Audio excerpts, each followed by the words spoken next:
दोस्तों बेरोजगारी का दर्द इतना ज़्यादा होता है ना कि जिसको होता है वही समझ पाता है। वो न घर वालों को बता सकता है और न घर वाले उनकी बातों को समझता है। महंगी किताबें, महंगी पढ़ाई, महंगे जूते, महंगी स्कूल, सब कुछ करने के बाद भी एक व्यक्ति अच्छा कमा नहीं पाता है। अगर वो जितना पढ़ाई करने में पैसा लगाया होता है वो ज़िंदगी भर कमाए तब भी उतनी कमाई नहीं कर पाता है। फिर भी लोग अच्छी पढ़ाई के चक्कर में बर्बाद होते जा रहे हैं। तो ये किसकी कमी है? सरकार की कमी है या हमारी कमी है? लाखों लोग हमेशा एडमिशन करा रहे हैं, लाखों लोग पास आउट होकर बाहर निकल रहे हैं, लेकिन इसका कोई समाधान नहीं निकल रहा है। जी हाँ दोस्तों, आज हम बेरोजगारी पे चर्चा करने वाले हैं। अगर आपको बेरोजगारी के बारे में इस वीडियो में कुछ सीखने को मिलता है, समझने को मिलता है, तो वीडियो को लाइक कीजिएगा और चैनल को सब्सक्राइब करके बेल आइकन को जरूर दबाइएगा। तो चलिए दोस्तों, बिना देर करते हुए वीडियो को शुरू करते हैं। दोस्तों हमारे पुराने ज़माने में गुरुकुल हुआ करते थे जिसमें बच्चों को पढ़ाया जाता था। उसमें बहुत सारे के टेक्निक सिखाए जाते थे, बहुत सारे स्किल सिखाए जाते थे जिससे बच्चे बड़े होकर कुछ ना कुछ कर पाते थे, अपना रोजी रोटी चला पाते थे। लेकिन जब भारत में अंग्रेजों का शासन हुआ उस टाइम अंग्रेजों ने देखा कि भारत के लोग हमारी पद्धति सीख नहीं रहे हैं, हमारी संस्कृति सीख नहीं रहे हैं। तो उन्होंने देखा कि इसकी जड़ कहाँ है, तो उन्होंने देखा कि इसकी जड़ गुरुकुल में है। तो दोस्तों उन्होंने गुरुकुल को समाप्त करना शुरू कर दिया और गुरुकुल को समाप्त करने के बाद मैकाले नामक व्यक्ति ने मैकाले शिक्षा प्रणाली की शुरुआत की। उन्होंने शुरुआत ये इसलिए की क्योंकि उसको अपने संस्कृति के अनुसार लोगों को बनाना था। भारत के शरीर में और अंग्रेजी व्यक्ति चाहिए थे, तो इसलिए उन्होंने इस शिक्षा प्रणाली की शुरुआत की जिसमें नंबर लाना सबसे प्राथमिकता थी। उसमें सवाल पूछने की आज़ादी नहीं थी। लोगों को क्लर्क बनाने के लिए वैसी शिक्षा व्यवस्था बनाई गई थी जिससे कि इंग्लैंड से लोगों को ना बुलाना पड़े और यहीं के लोगों पे शासन करने में उसको मदद कर सके। क्लर्क का काम, बाबू साहब का काम, जो भी काम है वो यहीं के लोग कर सकें। लेकिन भारत सरकार आज़ादी के बाद सार्वजनिक क्षेत्रों में बहुत सारे नौकरियां देने की कोशिश की, लेकिन जनसंख्या इतनी थी कि ये संभव नहीं हो पाई। फिर 1991 ईस्वी में 3 पद्धति बनती है जिसमें लिबरलाइजेशन, प्राइवेटेशन और ग्लोबलाइजेशन ये पद्धति शामिल होती है, जिससे कि देश को विदेशों से जोड़ा गया, जिसमें व्यापार बढ़ा, जिससे रोजगार बढ़ने की एक नई दिशा खुली। लेकिन समस्या वहां आने लगी जहां पे स्किल वाले लोग मिल रहे थे वहां पे नौकरी नहीं थी, और जहां पे नौकरी थी वहां पे स्किल वाले लोग उपलब्ध नहीं थे। सबसे बड़ी समस्या भारत में बेरोजगारी की यही है। भारत में बेरोजगारी की स्थिति क्या है?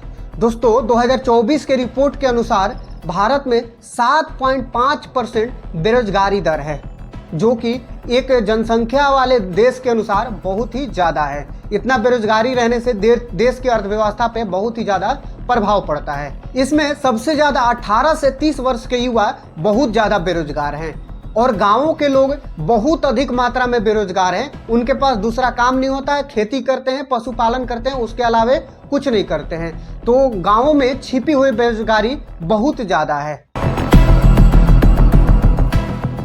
बेरोजगारी के मुख्य कारण क्या है? दोस्तों बेरोजगारी के मुख्य कारण है शिक्षा में कमी, यानी कि शिक्षा ऐसी व्यवस्था हो गई है हमारे देश में, या अगर आप सरकारी स्कूल में पढ़ते हैं तो आपको ना स्कूल मिलेगा बढ़िया से, ना शौचालय मिलेंगे, ना कोई सुविधा मिलेगी। कभी कभी तो ऐसा देखने को मिलता है कि टीचर भी नहीं है। अगर वो टीचर है तो उनको अपना शुद्ध से नाम लिखने तक नहीं आता है, तो बच्चे को क्या पढ़ाएंगे।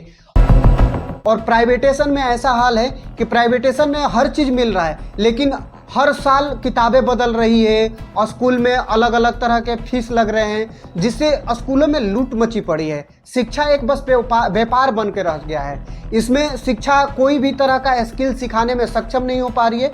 बस नंबर लाने का कहानी चल रहा है कि जो जितना नंबर लाएगा वो बहुत ही ज़्यादा अच्छा कहलाएगा। लेकिन कंडीशन क्या होती है कि अच्छा नंबर लाने वाला लड़का 10th और 12th के बाद कहाँ गायब हो जाते हैं पता ही नहीं चलता। उनकी पढ़ाई कहाँ मिट जाती है कुछ पता ही नहीं चलता। कहने का मतलब ये है कि भारत के स्कूलों को, भारत के शिक्षा प्रणाली को ऐसा बनाना चाहिए जिससे कि स्किल सिखाया जाए, जिससे लोग कुछ काम करने के बारे में सीखें, न कि नंबर लाने के बारे में सीखें। रटने वाली शिक्षा प्रणाली को हटाकर एक नई शिक्षा प्रणाली बनानी चाहिए। जनसंख्या में इतनी वृद्धि हो गई है जिसके कारण बेरोजगारी बहुत अधिक मात्रा में बढ़ रहा है।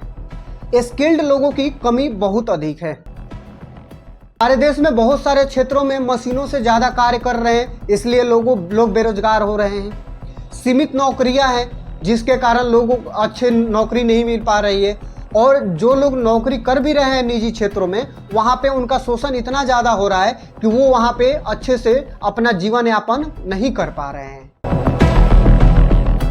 बेरोजगारी बढ़ने से देश पर क्या प्रभाव पड़ता है? तो दोस्तों, सबसे पहले सामाजिक प्रभाव पड़ता है, क्योंकि समाज में अगर बेरोजगारी ज़्यादा रहेगी तो लूट, हत्या, चोरी, इस तरह के कंडीशन ज़्यादा होंगे। समाज में अशांति फैली रहेगी, देश में आर्थिक मंदी आ जाएगी।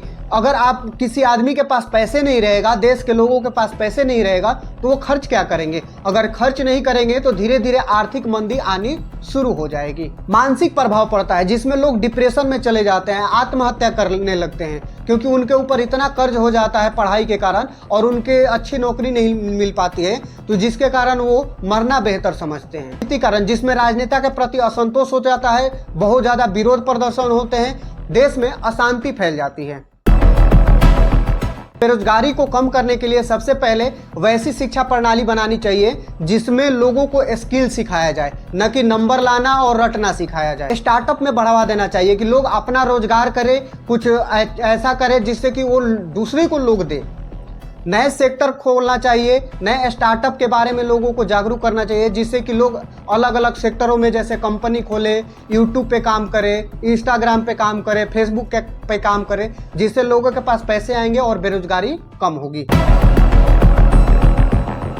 दोस्तों, अगर बेरोजगारी खत्म नहीं हुई तो धीरे धीरे लोगों में अशांति फैलेगी, लोग देशव्यापी आंदोलन करेंगे, लोगों में अशांति आएगी, देश हमारा आगे नहीं बढ़ पाएगा और धीरे धीरे पिछड़ता हुआ चला जाएगा। इसके लिए सरकार को बेहतर नीति और सशक्त युवा को बनाने की जरूरत है, जो अच्छा निर्णय ले सके, अच्छा स्टार्टअप शुरू कर सके और बेरोजगारी को कम करने में सरकार की मदद कर सके। तो भारत में नौकरी का मतलब, रोजगार का मतलब सिर्फ सरकारी नौकरी माना जाता है। सरकारी नौकरी होने से ही लोगों को संतुष्टि होती है कि वो नौकरी कर रहा है, यानी कि वो रोजगार मिला हुआ है। प्राइवेट में लोग भले ही 1.5 लाख 2 लाख रुपए कमा लें, लेकिन उनको संतुष्टि नहीं होती है कि वो नौकरी कर रहे हैं या फिर उनको रोजगार है। ऐसा होने का मेन कारण क्या है कि निजी क्षेत्रों में सिक्योरिटी ज़्यादा नहीं है, शोषण ज़्यादा है, लेकिन वही सरकारी नौकरी में सिक्योरिटी ज़्यादा है, शोषण कम है और लोगों की सुविधाएं ज़्यादा है। तो सरकार को ऐसे नियम बनाना चाहिए कि प्राइवेट सेक्टर भी सरकारी नौकरी की तरह कम से कम उतना सुविधा प्रदान कर सके जिससे लोगों को संतुष्टि हो और लोग अच्छा से कार्य कर सके। तो से कुछ सीखने को मिलता है तो वीडियो को लाइक कर दीजिएगा और चैनल को सब्सक्राइब करके बेल आइकन को जरूर दबाइएगा। मिलते हैं इसी तरह के नॉलेजेबल वीडियो के साथ, तब तक के लिए धन्यवाद।